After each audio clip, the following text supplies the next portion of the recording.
happens in business too. Hey, you know, we're like I said, we're the sales team. We don't care. I don't need to train the customer satisfaction group. I don't need to train with them. That's not my deal, right? I don't care what happens once I sell the product, I don't care what happens. Oh, really? Mm-hmm.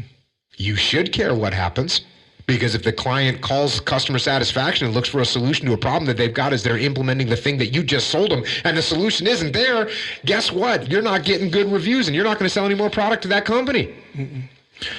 Is the name Customer Satisfaction Department? Is that it? Yeah. Is it called that? Yeah, or sometimes they call it client implementation. There's many organizations that are set up in such a way that there's someone that sells the product, and then there's someone that helps them implement the product. And that's customer satisfaction. Could be customer satisfaction, client satisfaction. What are some other names for it, Dave? Can you think of any? Customer service, tech support. Yeah, stuff like that. Tech support, that's a good one. Tech support, you might think of like that's a broad-based, like, hey, I've had this computer for 2 years, and now it's not working. I'm talking about companies where you buy a new system of software for your organization. Like a solar panel. I guess at home you buy a solar panel for your roof. Well, let's say you did that. Maybe you buy solar panels for your roof, right?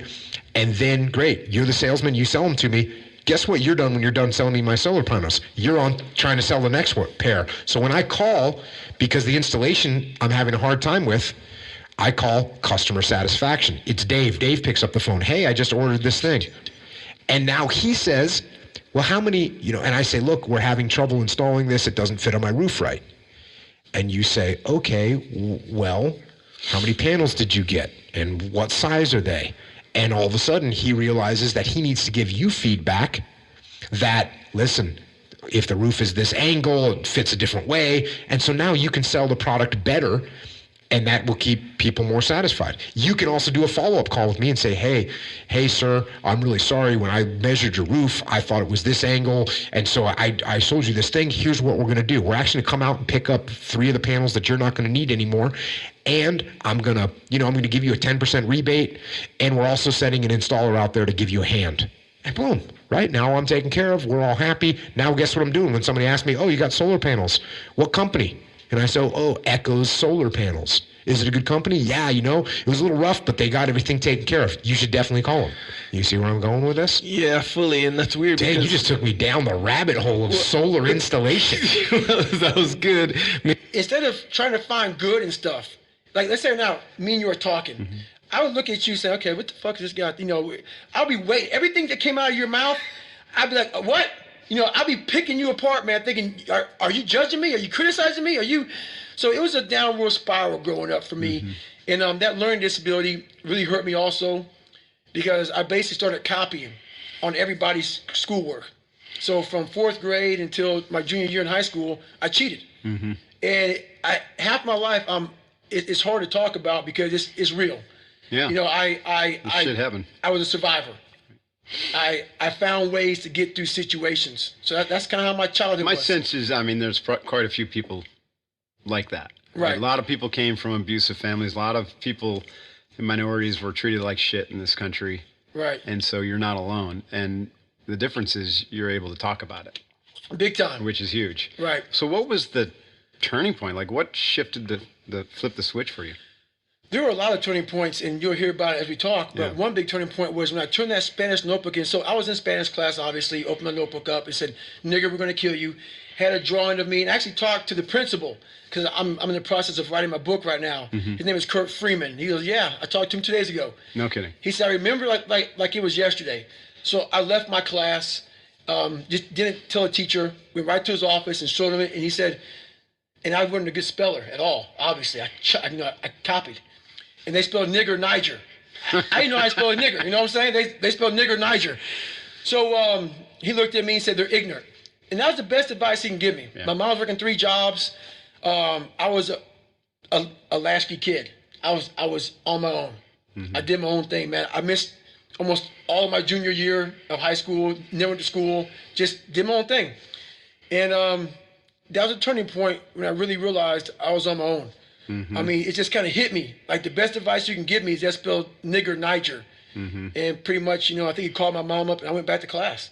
And I realized that life isn't fucking fair. It's not fair. And you better figure out some tools and some ways to stop feeling sorry for yourself, because no one is coming to rescue you. No one feels sorry for you. Right. And at the end of the day, no one really cared about me. That's how it felt. That was the reality of it. So.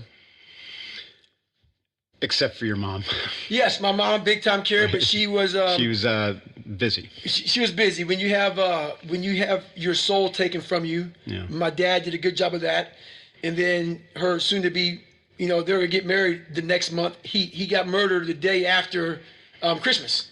Jeez. So we had Christmas. The day after Christmas, he got murdered. So when your mom's getting healed from this guy, and that guy gets taken from her, the downward spiral is real. I remember, and after that happened, I'll never forget going to the funeral. And one thing that really messed me up was I went back to school after the Christmas break. And my first day back at school, to this day, it haunted me, because being a part of a murder is crazy. And plus having the mindset I had going into the murder, I wasn't a strong kid anyway. I went back to school, and I was in junior high. So the junior high was from first grade to 8th grade.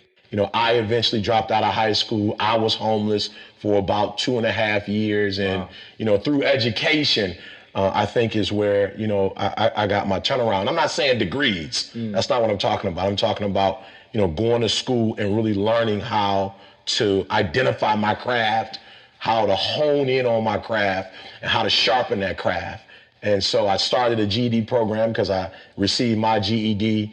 How old were you when you did this? I was about 19 when I got my GED. So you dropped out of high school? Yep, dropped out of high school at 16, 17. Took a couple years off? Yep, couple years off. Couple years off. What was happening during those couple years? Just trying to find myself. Didn't know who my biological father was at the time. Had never really excelled academically.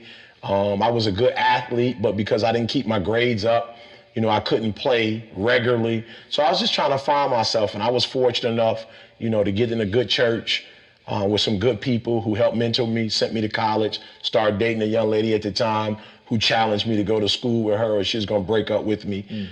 So just some real good things happened at the right time.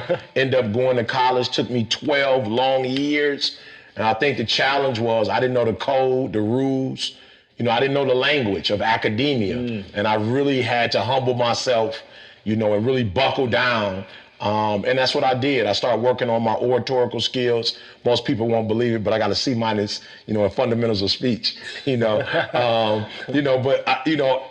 over time, I always tell people I got average skill, but I have phenomenal will, and so I just had to buckle down and really ask myself, what do I want to do with the rest of my life? And so I think it was the GED program I did. And this may sound real simple to people, but I think the GED gave me purpose, and in that purpose, I found my passion. Like, I finally found something that nobody had to force me to do, something that I woke up to every day. I loved it. I loved studying the books. I loved the information. I loved working with students. I would spend the first 5-10 minutes reading a motivational piece and then kind of elaborating on that piece. And I just fell in love with teaching. I fell in love with that environment. I found that I had a way to connect with people that was, that was rare. And so from there, I went back to school, took 12 years, but got a degree in business. Wow. Then went to Michigan State, master's and PhD in education, and just really worked on my gift. I realized that all of us are born with a gift, but you got to hone it. It's just not, you're not going to become great. And we talk about the school of greatness, we talk about, greatness is upon you. And I realized that my gift wasn't going to create itself. My gift wasn't going to nurture itself. My gift wasn't going to perfect itself. That was something I had to do. And so, man, before you know it, we did a video that went viral. I think it's got over 50 million hits now. And we turned our passion into profit.